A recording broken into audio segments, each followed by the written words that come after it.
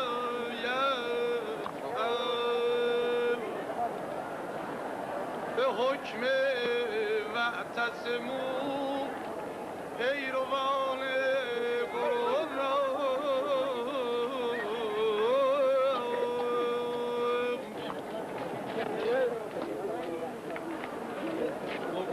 دراتت به گوش دل گوید بهل به سانه تبعیض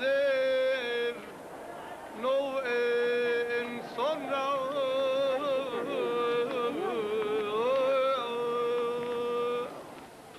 ظہر کا وقت ہے، دوپہر کے کھانے کا انتظام شروع ہو جاتا ہے۔ کچھ لوگ اپنے ہاتھ سے بھی پکا کر کھاتے ہیں۔ لاکھوں آدمیوں کا کھانا عرب کی گرمی اور دھوپ میں تیار کرنا آسان نہیں ہے، اسی لیے بہت عمدہ اور اعلیٰ قسم کی غذائیں تیار نہیں ہو سکتی۔ ڈاکٹر اور حکومت کے منتظمین برابر ہدایت کرتے رہتے ہیں کہ عرفات کے میدان میں سادی اور ہلکی غذا استعمال کی جائے تاکہ گرمی کی زیادتی سے ثقیل غذا تکلیف کا سبب نہ بن جائے۔ عرفات کے اس میدان میں صرف وہی حاجی نہیں ہیں جو دنیا کے دوسرے ملکوں سے آئے ہیں، بلکہ خود سعودی عرب کے بھی 10 لاکھ سے زیادہ حاجی موجود ہیں۔ عرفات کا اجتماع دنیا کا بہت ہی بڑا انسانی اجتماع ہے۔ دنیا بھر میں کوئی ایسی مذہبی یا غیر مذہبی رسم نہیں دکھائی دیتی جس میں ایک ہی وقت میں ایک ہی مقام پر اس قدر آدمی جمع ہو جاتے ہیں۔ عرفات کے اجتماع کو سالانہ اسلامی کانفرنس بھی کہہ سکتے ہیں، جس میں ہر ملک کا مسلمان دوسرے ملکوں کے مسلمان بھائیوں سے ملے اور تبادلہ خیال کرے اور اپنے دین کے اس وقار کو محسوس کرے کہ دنیا کے کتنے دور دراز گوشوں میں پھیلا ہوا ہے۔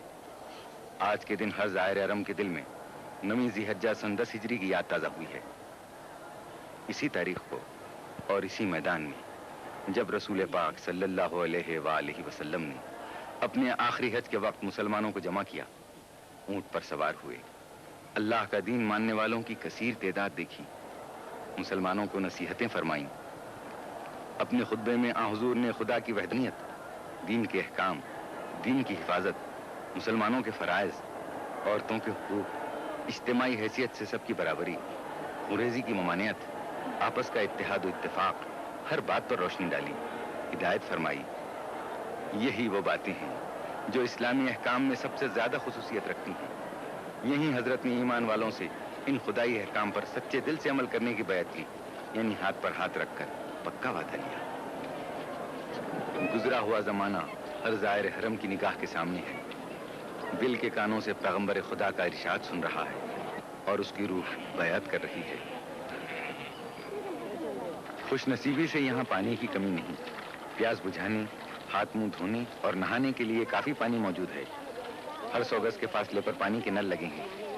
پانی لانے والے بھی موجود ہیں جو بہت تھوڑا سا معاوضہ لے کر دروازے تک پہنچا دیتے ہیں۔ عرفات پہنچ کر حاجی گویا اس مبارک زمانے میں پہنچ جاتا ہے جب خدا نے وحی کے ذریعے اپنے رسول کو دین کے کامل ہونے، اپنی نعمت کے پورا ہونے اور مذہب اسلام کی حقانیت اور اپنی پسندیدگی کا اظہار فرمایا۔ چنانچہ قرآن مجید میں ارشاد ہوا ہے، آج کے دن ہم نے تمہارے لیے تمہارے دین کو کامل کر دیا اور تمہارے واسطے دین اسلام کو پسند کر لیا۔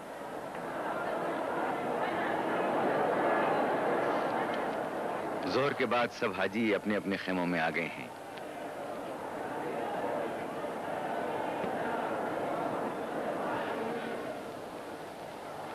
کوئی نماز ادا کر رہا ہے۔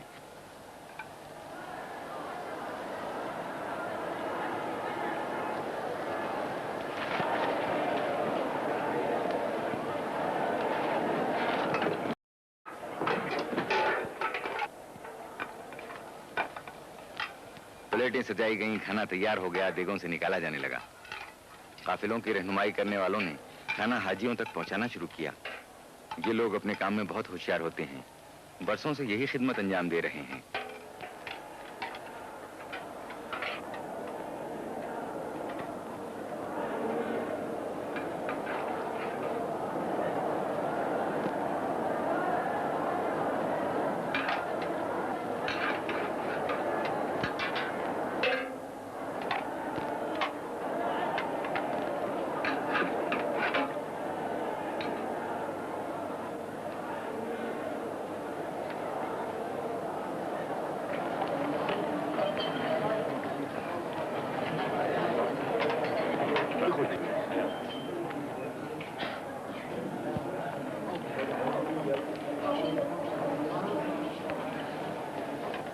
کھانے کے بعد عرفات کی گرم ہوا میں چائے کا ایک فنجان بھی ضروری ہے، خصوصاً جبکہ جگہ جگہ پر اس کا انتظام ہو۔ عرب اس حقیقت سے اچھی طرح واقف ہیں کہ سخت گرمی میں بنسبت برف کے ٹھنڈے پانی کے گرم چائے پیاس بجھانے زیادہ مدد دیتی ہے۔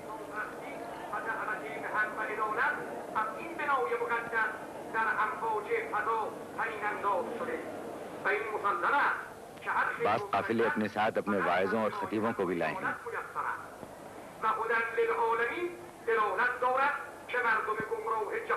و کاروان سرگردان بشریت را این خانه دلالت به حق می نماید و به کمال مطلوب می رساند و خلق خدا را برای شناختن حق و فداکاری در راه نجات خلق به محیط امن و عدالت رهبری می فرماید و این خانه پرچمی که بر بام دنیا به اهتزاز درآمده تا کاروان بشر راه را گم نکند و گرفتار سرابهای مهلک ضلالت نشود و فیه آیات بینات یعنی چشمهای خدایی در این سرزمین باز می‌شود۔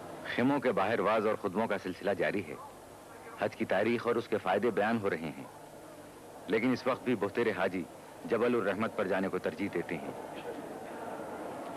سے پہر کا وقت گزرا، شام قریب آنے لگی۔ حاجیوں کے دستے عرفات سے مشعر الحرام کی طرف جانے شروع ہو گئے۔ یکے بعد دیگرے گاڑیاں روانہ ہونے لگیں۔ کاروان شوق ایک منزل سے دوسری منزل کی طرف رواں دواں ہیں۔ سامان سمیٹا جانے لگا، دریاں، قالین اور فرش لپیٹے جانے لگے۔ خیمے بھی اکھاڑ لیے جائیں گے اور 1 ہی 2 گھنٹے کے بعد اس میدان میں پھر ہمیشہ کی طرح خاموشی اور ویرانی چھا جائے گی اور صرف ہوا خاک اڑانے کو رہ جائے گی۔ ایسی خاک جس کے لیے مدتوں مسلمان اپنے اپنے وطن میں منہ پر ملنے کے لیے تڑپتے رہتے ہیں، اور کئی تو بغیر اس پاک جلوے کو دیکھے ہی دنیا سے کوچ کر جاتے ہیں۔ یوں تو نگاہ شوق نے کیا کیا نہیں دیکھا، جلوہ جو دیکھنا تھا وہ جلوہ نہیں دیکھا۔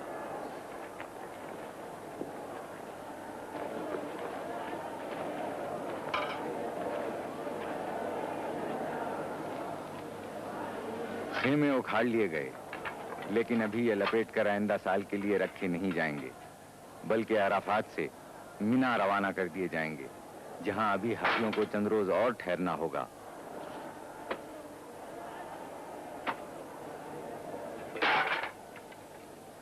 عرفات اور مشعر الحرام کے درمیان تقریباً 10 میل سے زیادہ فاصلہ نہیں، لیکن بھیڑ کی وجہ سے راستہ نہیں ملتا۔